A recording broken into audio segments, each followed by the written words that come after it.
नमस्कार, मैं हूं विद्यानाथ झा और इस खास पेशकश में आपका स्वागत है। नीरज चोपड़ा भारत के गोल्डन बॉय, जिन्होंने 100 साल बाद भारत के लिए ओलंपिक का इतिहास लिखा है। आज नीरज चोपड़ा की जय जयकार हो रही है, लेकिन नीरज चोपड़ा कैसे एथलीट नीरज चोपड़ा बने, इसकी कहानी बेहद दिलचस्प है। वर्षों की मेहनत और कड़ी ट्रेनिंग तो हर खिलाड़ी करता है, लेकिन नीरज के लिए संघर्ष का यह सफर दूसरे से काफी अलग था। आज हम आपको नीरज चोपड़ा की वो दिलचस्प कहानियां दिखाएंगे जिसे दुनिया नहीं जानती है।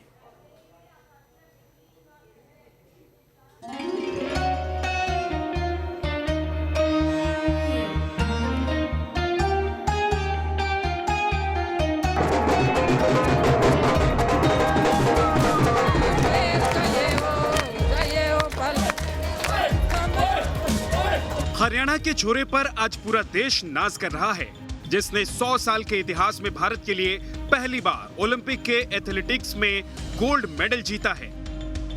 नीरज चोपड़ा की जीत पर आज पूरे देश में जश्न का माहौल है।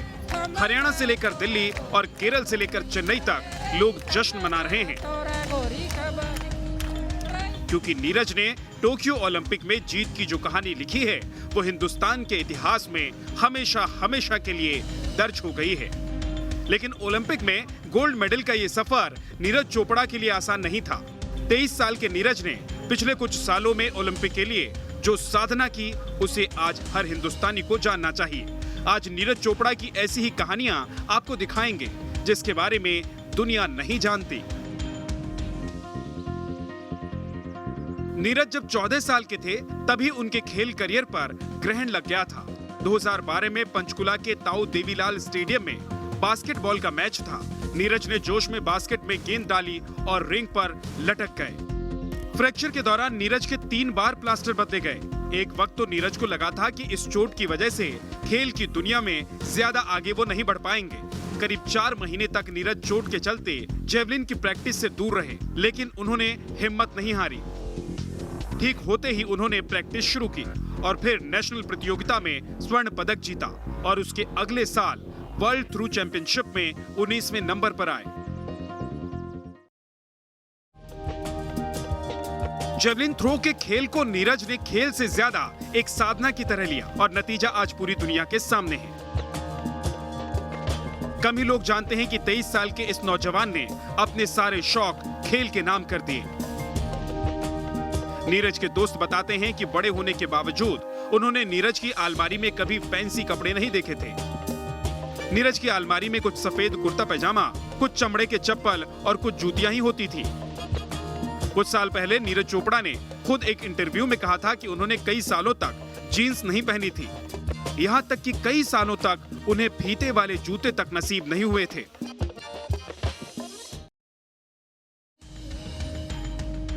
खेल में एक मुकाम हासिल करने के बाद अब नीरज अपने तमाम वो शौक पूरे करते हैं जिनसे वो सालों तक दूर रहे।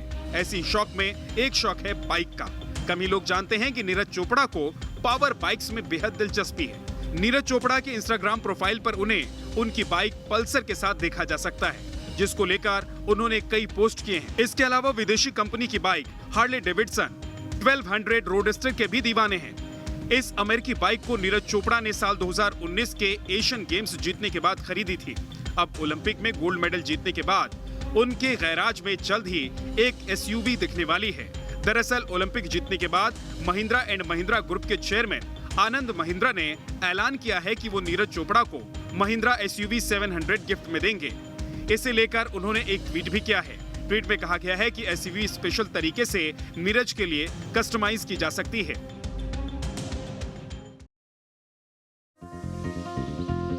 नीरज चोपड़ा महज 18 साल के थे तभी वो खेल की दुनिया के बड़े स्टार बन चुके थे।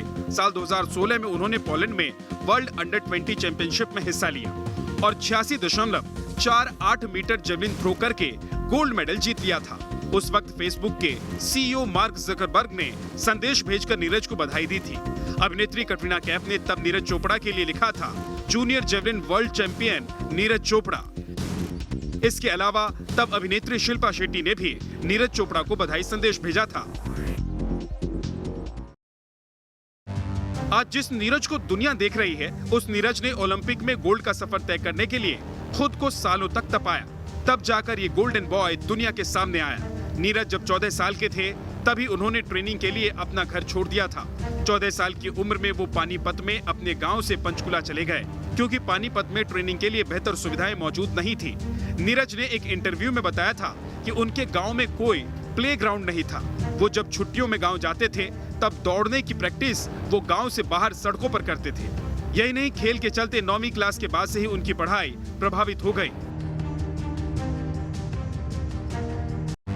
खेल की दुनिया में नीरज का कदम रखना महज एक इत्तेफाक था। उनके खेल की शुरुआत इसलिए कराई गई क्योंकि उनका वजन बेहद ज्यादा था, लेकिन इस खेल को उन्होंने हर दिन जिया, हर दिन खुद को इस खेल के लिए तपाया और आज रिजल्ट आपके सामने है। नीरज आज दुनिया के नंबर 1 जेवलिन थ्रो खिलाड़ी बन चुके हैं। हालांकि एक वक्त वो भी था जब बचपन में नीरज के मोटापे की वजह से लोग उनका मजाक उड़ाया करते थे। तब नीरज का वजन 85 किलो था। नीरज जब कुर्ता पहनकर बाहर निकलते थे तो गांव के लड़के उन्हें गांव का सरपंच कहकर मजाक उड़ाया करते थे। परिवार को भी नीरज के ज्यादा वजन की चिंता सताती थी, लिहाजा उन्होंने फैसले किया कि नीरज का वजन स्पोर्ट्स के जरिए घटाया जाए।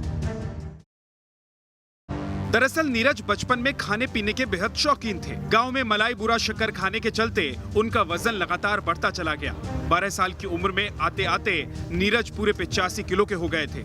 नीरज को चूरमा खाने का भी शौक था, इसके चलते भी उनका वजन बढ़ता गया। दिलचस्प बात यह है कि उन्होंने अपना वजन कम करने के लिए खेल की शुरुआत की। उससे पहले फिजिकल एक्सरसाइज से वो काफी दूर रहा करते थे। उन्हें दौड़ने में भी दिक्कत होती थी। उनके चाचा सुरेंद्र कुमार पहले उन्हें एक जिम में ले गए, वहां भी शरीर फिट नहीं हुआ तो फिर उन्हें पानीपत के शिवाजी स्टेडियम ले जाया गया। नीरज के दोस्त बताते हैं कि स्टेडियम में नीरज हर खेल को बड़े गौर से देखते थे, क्योंकि वो जिस खेल को देखते थे उसी में उनकी दिलचस्पी बढ़ती जाती थी। हालांकि एक आम भारतीय युवा की तरह उनकी भी पहली पसंद क्रिकेट ही थी। सर वो गॉड गिफ्ट बंदा था। उसकी जो रिलीज थी ना, जब फर्स्ट टाइम उसने जेवलिंग पकड़ी और जब उसने थ्रो करी, अधिकतर 99% खिलाड़ी इतनी ही जर्क मारते हैं। उसकी आपने अभी भी नोट किया हो तो उसकी थ्रो 2 मीटर आगे तक जाती थी। उसी से पता लग गया था कि ये कुछ अलग है और ये सब जेवलिंग का अतर बना। नीरज के चाचा बताते हैं कि घर से लेकर पानीपत के शिवाजी स्टेडियम तक नीरज पैदल दौड़ लगाकर पहुंचते थे। इसके बाद उनके स्टेडियम में प्रैक्टिस होती थी।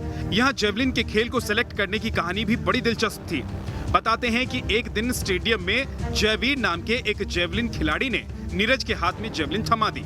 नीरज ने पहली ही बार में भाला इतनी दूर फेंका कि दूसरे खिलाड़ी देखकर हैरत में पड़ गए। इसके बाद तय हुआ कि नीरज जेवलिन का खेल खेलेंगे और फिर पहला काम उनके वजन घटाने पर शुरू हुआ। जहाँ डेली नीरज यहाँ से पैदल चल के जाया करता था रेस मारते हुए उस ग्राउंड पे खुद, और जितने भी किलोमीटर खुद वहाँ जाता, थक जाता था, फिर उसके बाद वर्कआउट करता था। और जितने भी खिलाड़ी होते थे, चाहे वो रेसलिंग का हो चाहे किसी दूसरे इवेंट का, कई बार सबकी आपस में ना टक्कर हो जाती थी कि भाई देखते हैं जंप किसका तगड़ा है, ब्रॉड जंप किसका तगड़ा है, हर्डल हाइट पे कौन ज्यादा जंप लगा रहा है, कौन नहीं, अपने इवेंट को छोड़ के दूसरे इवेंट में। और उन इवेंट में भी नीरज सबसे आगे ही रहता था। करीब 6 महीने की ट्रेनिंग में नीरज का वजन 85 किलो से घटकर 60 किलो तक पहुंच गया। सप्ताह में 2 बार 45 मिनट तक सीढ़ियों से चढ़ते और उतरते थे। हफ्ते में 1 दिन बास्केटबॉल और फुटबॉल खेलना शेड्यूल किया गया था। इसके बाद नीरज ने अपनी डाइट पर भी ध्यान दिया। शरीर फिट हुआ तो नीरज भी हिट हो गए। फिट होने पर नीरज ने चूरमा और मिठाई खाना कम कर दिया। अब जब नीरज ने ओलंपिक में गोल्ड मेडल जीत लिया है तो उनकी दादी अब उसी चूरमे के साथ उनका इंतजार कर रही हैं। आप बताइए, आपसे क्या बात है? दादी घबराइयो ना, जो मैंने कितनी औक रखी पूरी मन रखी दादी, मैं पूरा लेकर आऊंगा अपने घर और दादी सारी पूरी रोशन करूंगा था मैं। तो दादी से ज्यादा तो माँ से ज्यादा दादी खुश हुई। दादी तो माँ नाचन लाग रही, देख लो भाई, दादी नाचन लाग रही। और वो हरियाणा जहाँ कुश्ती के अलावा कुछ नहीं था, अब जेवलिंग थ्रो को सब जानते हैं। दादी नाच दो, नाच दो।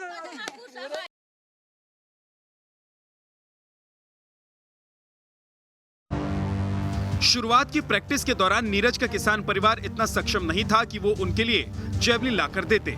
शुरू में नीरज की प्रैक्टिस बांस के भाले से होती थी। शिवाजी स्टेडियम में अभ्यास करते हुए एक बार उनसे बांस की जेवलिन टूट गई, जिस पर सीनियर से उन्हें डांट पड़ी और आंखों में आंसू आ गए। बांस की उस जेवलिन की कीमत महज 200 रुपए थी। सीनियर खिलाड़ियों ने नाराजगी जताते हुए तब कहा था कि अब खेल विभाग से उन्हें और जेवलिन नहीं मिलेगी। नीरज के मन में सवाल आया कि वो प्रैक्टिस कैसे करेंगे। उन्होंने पलटकर तो जवाब नहीं दिया, लेकिन ये जरूर ठान लिया कि अपने खेल से वो कमाल करूंगा कि फिर जेवलिन की कमी होगी नहीं। उन्होंने ऐसा करके भी दिखाया। आज नीरज के पास 1.5 से 2 लाख रुपए की कीमत वाली दर्जनों जेवलिन प्रैक्टिस के लिए मौजूद है।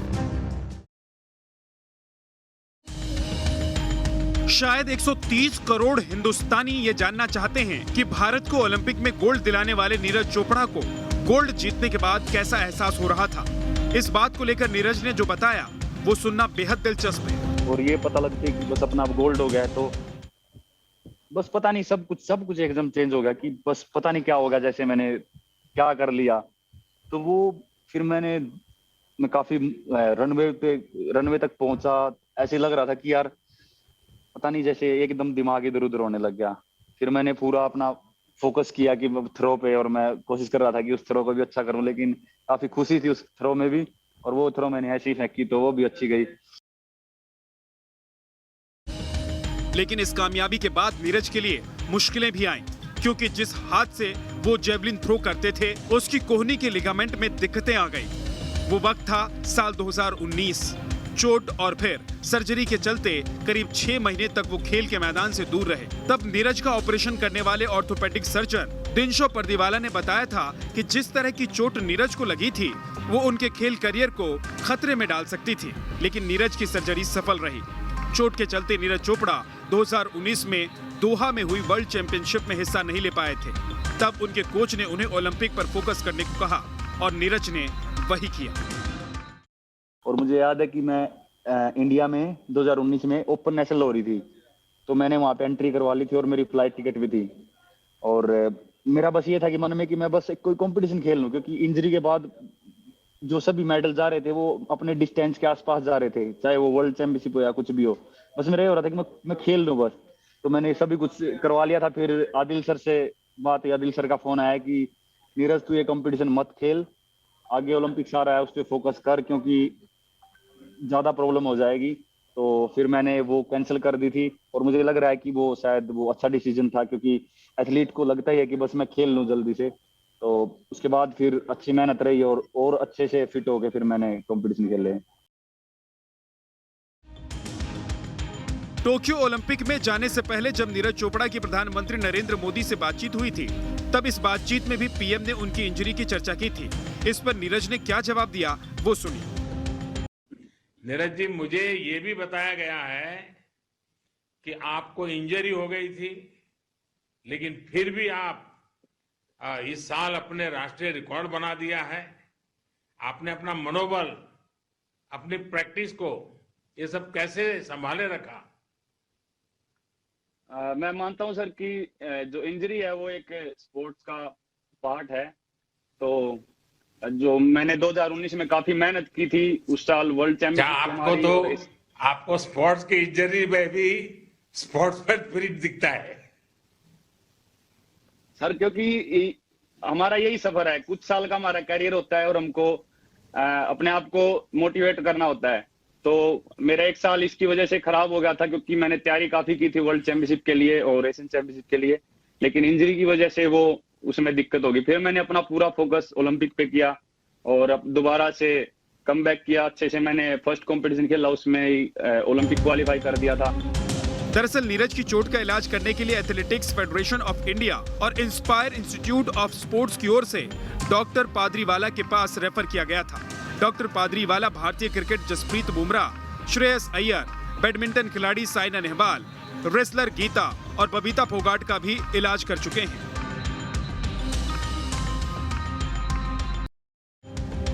साल 2016 के दौरान भी नीरज चोपड़ा के सपनों पर बड़ा ब्रेक लगा था। तब नीरज ने रियो ओलंपिक में हिस्सा लेने की तैयारी की थी, लेकिन रियो के क्वालिफिकेशन कोटा राउंड से पहले ही नीरज को तेज बुखार हो गया।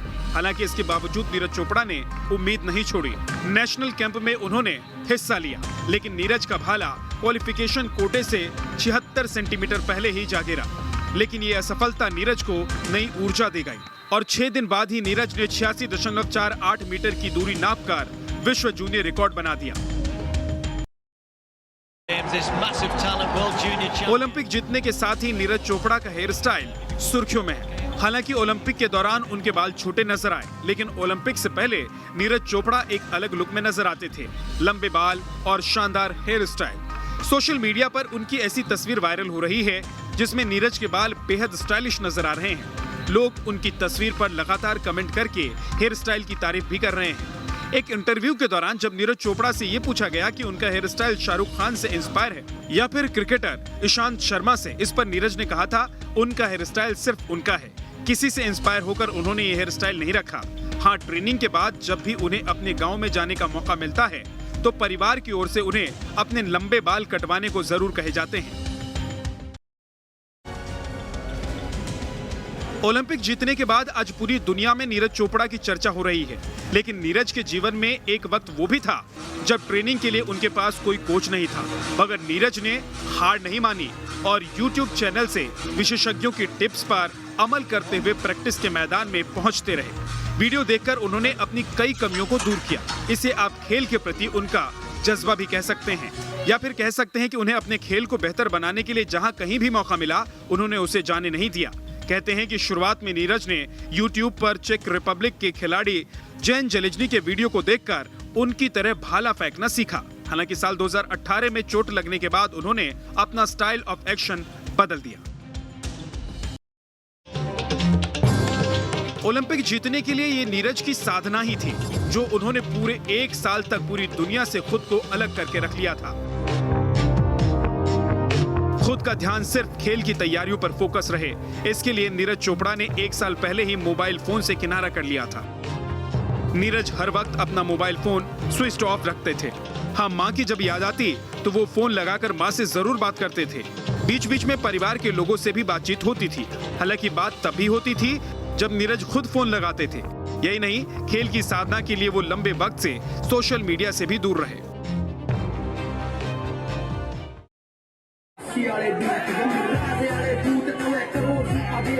नीरज के घर में उनका लंबा चौड़ा परिवार एक साथ रहता है।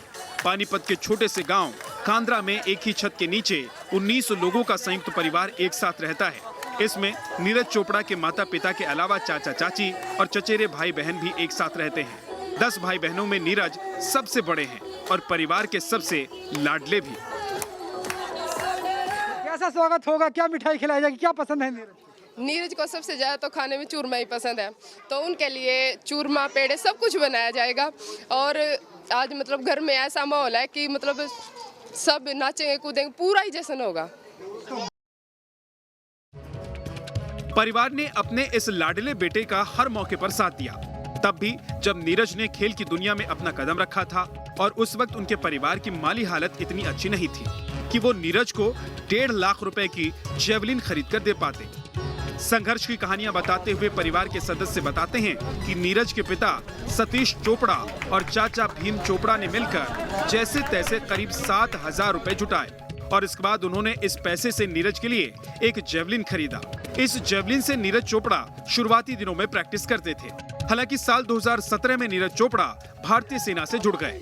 सेना में नौकरी के बाद तब नीरज ने कहा था, अब राहत है कि ट्रेनिंग जारी रखने के साथ अब मैं परिवार की आर्थिक मदद में सक्षम हो गया। गोल्डन बॉय बनते ही नीरज सोशल मीडिया के हीरो बन चुके हैं। फिल्म सितारों के सोशल मीडिया पर बधाइयों की जैसे बाढ़ आ गई है।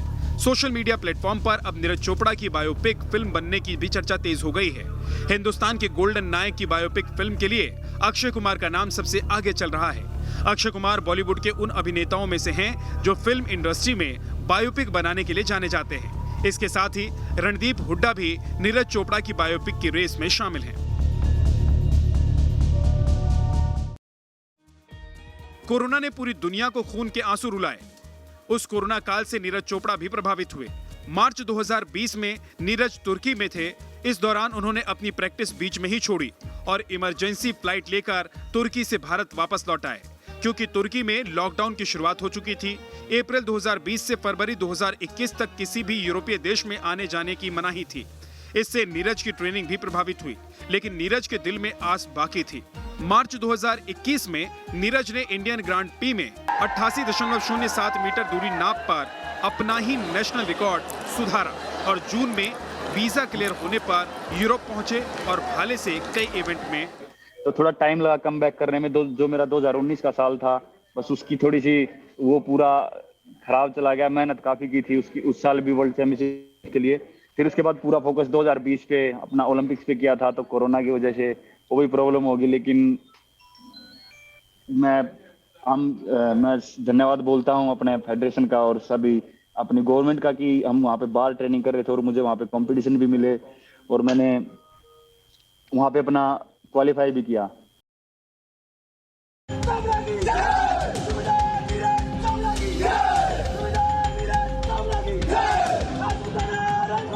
भारतीय सेना में नीरज चोपड़ा 4 राजपूताना राइफल में सूबेदार हैं। साल 2016 में उन्हें नायब सूबेदार के पद पर जूनियर कमीशन ऑफिसर के तौर पर चुना गया। नीरज चोपड़ा चंडीगढ़ के डीएवी कॉलेज से ग्रेजुएट हैं। नीरज के अलावा एथेंस ओलंपिक के silver medallist shooter Rajyavardhan Singh Rathore और 2012 लंदन ओलंपिक के कांस्य शूटर विजय कुमार भी भारतीय सेना से जुड़े हैं। इतना ही नहीं, महान धावक मिल्खा सिंह भी अपने करियर के दौरान सेना से जुड़े हुए थे। मेजर ध्यानचंद भी सेना का हिस्सा रह चुके हैं। नीरज चोपड़ा को 2016 में खेल कोटे के तहत भारतीय सेना में नायब सूबेदार के पद पर शामिल किया गया था। उनकी मूल यूनिट 4 राजपूताना राइफल है। आमतौर पर सेना में किसी भी खिलाड़ी को सीधे नायब सूबेदार रैंक में भर्ती नहीं किया जाता है, लेकिन नीरज का खेल रिकॉर्ड शानदार था, इसी वजह से उन्हें सीधे नायब सूबेदार का रैंक दिया गया। खाने पीने के शौकीन रहे नीरज चोपड़ा शुरुआत से ही शाकाहारी रहे हैं, लेकिन खेल की दुनिया से जुड़ने के बाद उन्हें नॉनवेज अपनाना पड़ा। दरअसल डाइट के मुताबिक कई खिलाड़ियों को नॉनवेज भी डाइट में शामिल करना होता है। ऐसे में नीरज चोपड़ा ने वेज के साथ साथ नॉनवेज खाना भी शुरू कर दिया। हालांकि जंक फूड को लेकर नीरज कहते हैं कि गोलगप्पा उनका पसंदीदा जंक फूड है।